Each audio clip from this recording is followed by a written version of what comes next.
Yo, what is going on, everybody? It's your boy and Slarmshong back again, and today the new event in MLB The Show drops the live series 1 event, more cumulative rewards to earn. And the big thing with this one, as the name says, only live series players. Let's take a look in here at the event info, and then we'll take a look at some of the cumulative rewards. So minimal player overall 62, that's cutting off your knuckleballers from being in. Steven Wright's the 61 overall, so 62 and above overall on the players, so you won't have to go against any knuckleballers again this event, and that's a big positive. The max player overall 99, and the big thing here is the max team overall 85. Wasn't sure what they were going to do with that, but with the max team overall of 85, if you have every single live series card in the game, which if you have Mantle this year with the change to not being able to quick sell, you are forced to have every live series card in the game.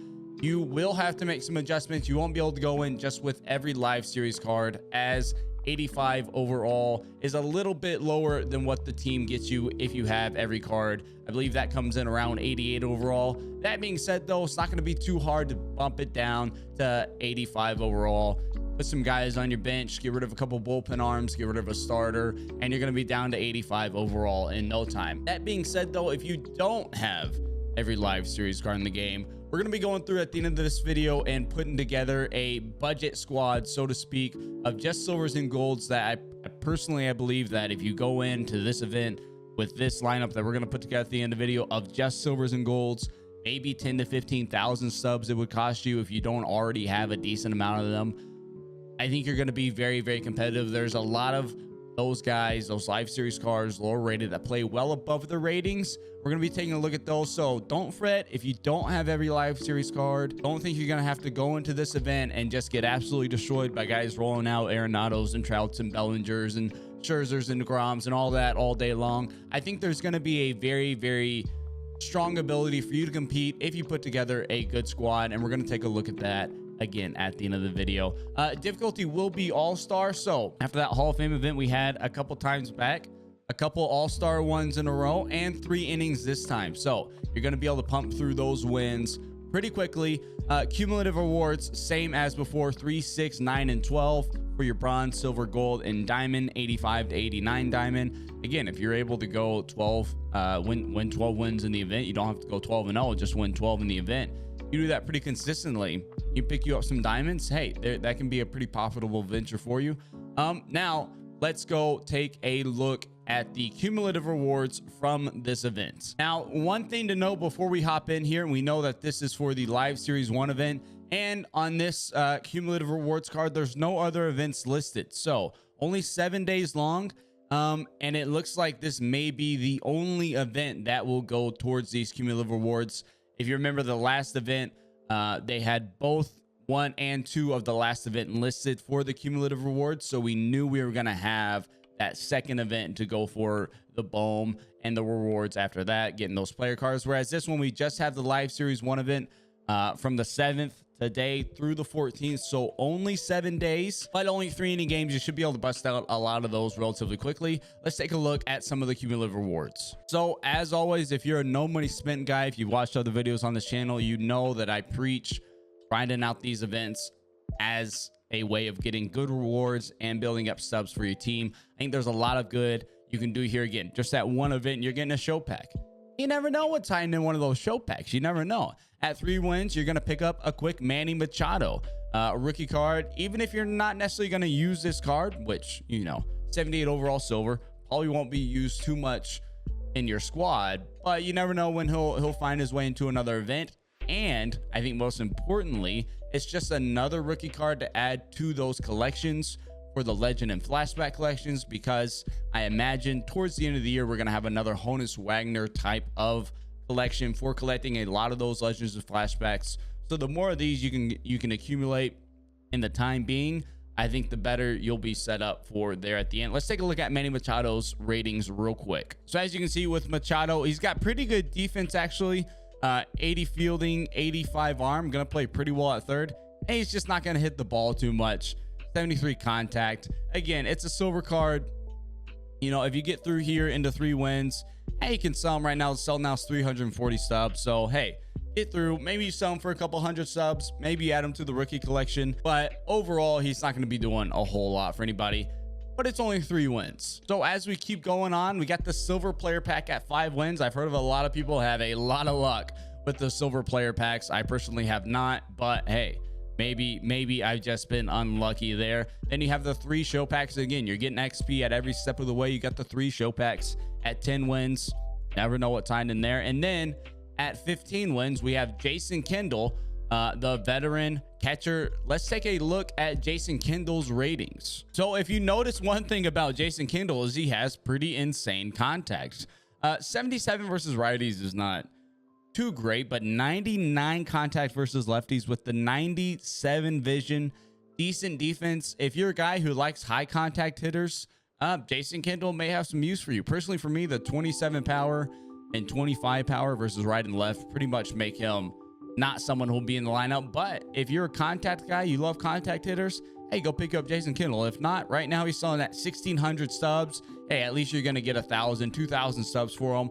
Every little bit adds up and counts as you're grinding through. So as we keep moving on, 20 wins, we're picking up a gold player pack. Again, these actually have pretty good odds. It's about 1 in 20 for a diamond player, so good odds for those gold player packs. And then a card we didn't necessarily know was coming. We didn't know these first 2 were coming either, but the diamond card we didn't know was coming. Troy Percival here at 25 wins. And Troy Percival is a pretty interesting card, but let's take a look at his stats. So as you can see, the 105 hits per 9 and the 115 Ks per 9 is actually gonna be really nasty. I think that's gonna make him actually pretty usable if only he could throw a strike. I think 44 walks per 9 and 62 control makes this card not usable for me. With the meta of the game, how it's been this year, you hang a lot of pitches and you need those high control guys to avoid that. And unfortunately, I think Troy Percival, he's just gonna throw too many meatballs that are gonna get crushed even with his hyper 9s. But if you find a way to harness him and control his pitches with those per 9s, he's a very usable card and could find a spot in the back end of the bullpen easily. All right, as we keep going on here, the set 15 headliner with Cy Young as the reward there at 30 wins. And then at 35, we get our first big name card that we were teased before the release, and that is going to be Kenny Lofton. Let's go ahead and take a look at Kenny Lofton. So Lofton was one of the better cards in MLB 19. A lot of people use Kenny Lofton for a long portion of the season. The contact really mattered last year. Unfortunately, in my opinion, I don't feel his contact is important this year, and I think power is a little bit weighted more heavily as opposed to contact in MLB 20. However, I've heard a lot of people having a ton of success with contact hitters still in MLB 20. And if you like contact hitters, this Kenny Lofton's going to be your guy. He's got the 91 fielding, so if you put him in center, he'll play as a diamond. The 98 speed, 99 steal. He's going to be flying around the base pass. The high vision, the high contact versus righties and lefties.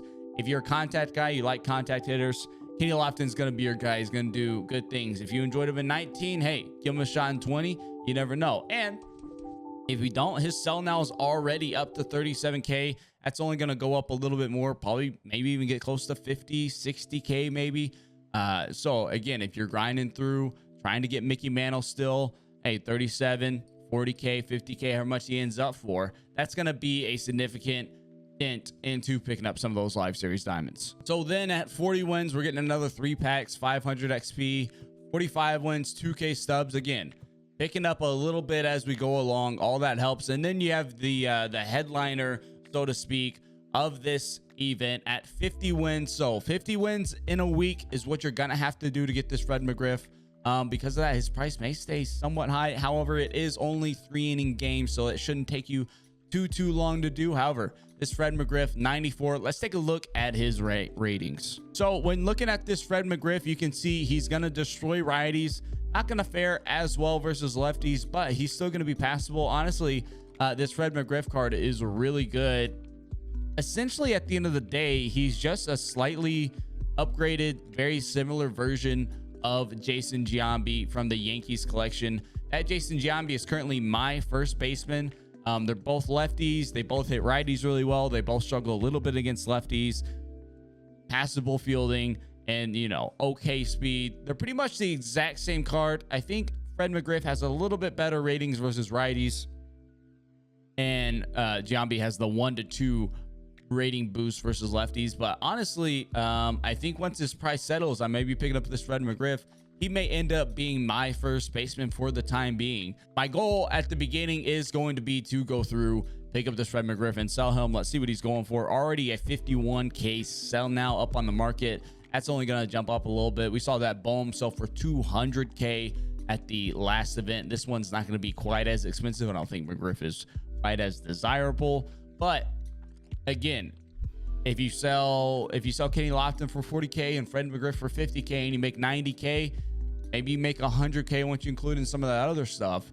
Making 100K from the event, that's busting out a large chunk of one of the high-end diamonds, getting you almost an entire division if it's the centrals of either the NL or the AL. That's doing you a whole lot of good. And if you don't sell him, hey, you're able to add Fred McGriff to your squad, and he's probably your starting first baseman, depending on what your squad is looking like at this time. And then after 50 wins, we have some more cumulative wins here. Ballin is a habit pack at 60, 2K stubs and 2K XP at 70, 5 packs at 80, 10 packs at 90, and another 5 Ballin is a habit packs at 100. So if you get to 100 wins, you're getting 15, you get 19 plus 6 Ballin is a habit packs. That's quite a bit. That's quite a good little chunk.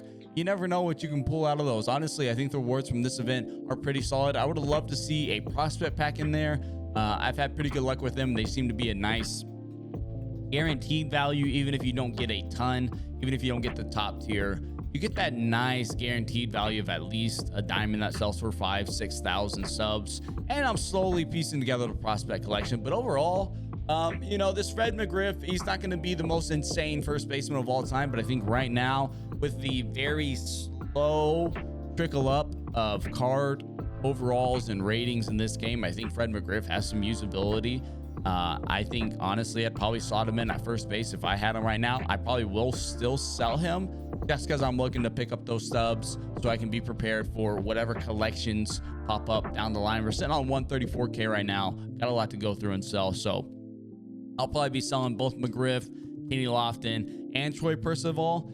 And then try to pick them up a little bit cheaper later on at some point down the line. But overall, 50 wins, 3 inning games, you got a week to do it. It's going to be a lot, especially getting to 100 wins is going to be extremely tough with only a week. So because of that, you can see Fred McGriff's price stay up pretty high. That being said, though, it is only three inning games. A lot of people tend to quit pretty quickly. So if you put together a decent squad, score a couple runs in the first inning, you'll probably get a decent amount of quits, get people to back out, and start rolling through the wins really, really quickly and find yourself at 50 wins before too long. So as you can see, with every live series card in the game, we are auto-generated to an 88 overall. So I'd have to go through, I'd probably get rid of Verlander and Scherzer and go with DeGrom, Cole, and Chris Sale as my starters, get some guys off the bench, and we'd be down to an 85 overall really quickly. But what we're going to do now is go through and put together a budget build squad and lineup, including the bench, rotation, relievers, everything. We're doing only golds, only silvers here. And I'll show you what we end up working with. So if you don't have a ton of subs to work with and you still want to be able to come in, compete in this live series event, catch your 50 wins, get your Fred McGriff, either cash in on that or add them to your squad. Let's take a look at what that could look like. So when we're taking a look at the rotation, we did go all golds in the rotation here for our budget rotation. Blake Snell, Noah Syndergaard, maybe the best gold starting pitcher in the game. As you can see, he has the 98 mile an hour fastball, the 95 sinker, but he has the outlier perk right behind me. You can't see it, but he does have the outlier perk, so he is going to be throwing at 101, 102 on the sinker. It's pretty glitchy. He's really solid. Same with Luis Castillo, another hard throwing guy. Kluber, and then Ohtani. I always like going Ohtani. He's got pretty filthy, hard to pick up, and of course, you know, hey, you hit around, you get him a chance to get him in that bat, and hey, you never know, Ohtani's a pretty good hitter. And here we are moving on to the bullpen. As you can see, we went Brad Hand, Ken Giles, Leclerc, Taylor Rogers, Darren O'Day, Dellin Betances, Andrew Miller. All of these guys have decent per nines, but they all have really good stuff, which If you're looking at gold and silver players, you're looking for guys with good stuff.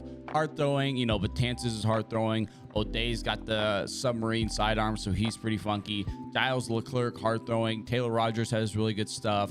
Andrew Miller has really good stuff. That's really what you're looking for when you're going for your bullpen guys. So at catcher, I think there's a couple really good gold options. Personally, I think we're going to go with Yasmani Grandal, but Mitch Garver and Gary Sanchez would both be really good options as well. And if you want to go silver, you could go somebody like Salvador Perez, or you could even do a guy like Kyle Schwarber, an outfielder, but with the secondary catcher and destroys righties. He'd be a really good budget beast for catcher, but we're going Grandal. We like the switch hitting. He smokes the ball around quite a bit. Now here at first base, we are going to be going with Miguel Sano. He is a primary third baseman, has a secondary first base. If you've used Sano in this game, you know he absolutely demolishes the baseball.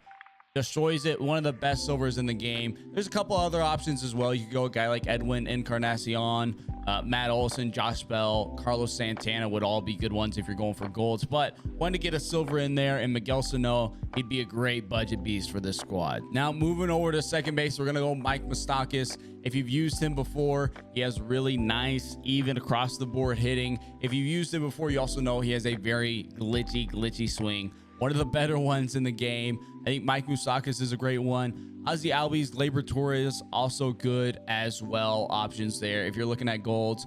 As you come down into the silvers, not as good options for second baseman. With a guy like Brandon Lau or Dozier or Luis Arias wouldn't be bad either. Now coming in here at third base is one of the easiest ones for me. It's Eugenio Suarez. If you've used Eugenio Suarez before, you know his swing is glitchy, and all he does is destroy the baseball. All he does is absolutely smoke the baseball and hit straight dingers. Get you a Eugenio Suarez if you're trying to find a third baseman. If you don't have a guy like Arenado, get you a Eugenio Suarez, put him in the squad, hit some dingers, and thank me later on that one. Now for shortstop, we're going to go with Trey Turner for our budget squad. Trey Turner plays well above his ratings. I say it every time I face Trey Turner. All I do is give up home runs to Trey Turner. It dude hits absolute bombs. He's fast. He's got good defense. If you're looking for a silver option as well, you could go a guy like Adalberto Mondesi, the switch hitter, the speed. If you've used this classic card, you know it's pretty glitchy. The silver's not as glitchy, obviously, as his diamond card, but it's still a really good card. You can pick up Mondesi as well, throw him at short, and be doing really well. So in left field, we're going to go with the ultimate glitch himself, Joey Gallo. Hey, if you've used Joey Gallo before, you know he hits tanks, especially with it being on All-Star. He's going to absolutely mash the ball.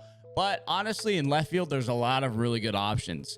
Stanton, JD Martinez, Castellanos, Eddie Rosario, Juan Soto, Joey Gallo, all great options for the outfield. And once we get down in here to the silvers, Jock Peterson may be one of the best silvers in the entire game. You could easily go with Jock Peterson in left field and be doing just as good. So if you go in silver, I'd go Jock Peterson. Otherwise, I'd look at a guy like Joey Gallo. Now here in center field, we may have what may be the best card in the game. Aaron Hicks. He's a switch hitting center fielder. Honestly, he plays like Mickey Mantle. I'm not making that up. He's insane. Pick up Aaron Hicks, put him in center if you're going for a budget build. He's an insane card. The ratings aren't going to jump off the page at you, but something about his swing in this game translates. Something about the swing in this game translates so well, and he absolutely destroys the ball. Get you Aaron Hicks, add him to the squad in center field. And then for me in right field, to round it off, we're going to go Jock Peterson. We were talking about him for left field, but we are going to throw him into right field. Again, a guy who destroys the ball. We're hitting 467 with him. Limited play time, but still 467, 7 home runs, 1,700 OPS. You could also look at a guy like Hunter Renfroe, another one of the glitchier golds, another one of the glitchier silvers in the game. Or you could go a guy like Nelson Cruz as well. Charlie Blackmon has a good swing too. But this is the lineup I would be going with if I was doing a full budget build, if I didn't have all the live series cards and I was still wanting to compete. It's definitely doable. This is only an 83 overall team, and that's including the inflated bench we have here still. With this team right here, I think you'd be competing, no questions asked. We got Mike Moustakas at second, Jack Peterson in right field, Aaron Hicks in center, Eugenio Suarez holding down third base, Joey Gallo out in left field, Sano at first, Trey Turner at shortstop, Yasmani Grandal at catcher, and the rotation is Blake Snell, Syndergaard, Luis Castillo, Corey Cooper, and Shohei Ohtani. I think you'd be doing wonders if you had that squad and were rolling with it in this event, and you'd be picking up some wins very, very frequently. So that does it for this video. As always, if you enjoyed the video, be sure to leave a like and comment down below. What are your thoughts on the cumulative rewards for this event? The Fred Mcgriff, the Kenny Lofton, and the Troy Percival. Personally, I think that they're not too bad. I was a little disappointed when I saw the names right at the beginning, but now looking at them and looking at their ratings, I think they're pretty solid. I should be able to come in here, make some decent stubs off the event, and I'm looking forward to grinding out this event. We will be grinding out this event live on Twitch. The link is down in the description below. We stream every day but Thursdays and Saturdays, so be sure to find us live. Go give the link in the description below a follow. We've been killing it on the live streams. They've been insane. I thank you all for all y'all support here on YouTube and on Twitch. We're always hanging out over there, helping people out with their lineups, no money spent questions, market questions, grinding the market. We do a lot of really fun stuff over there, so be sure to check it out. But until next time, I'll catch y'all around later.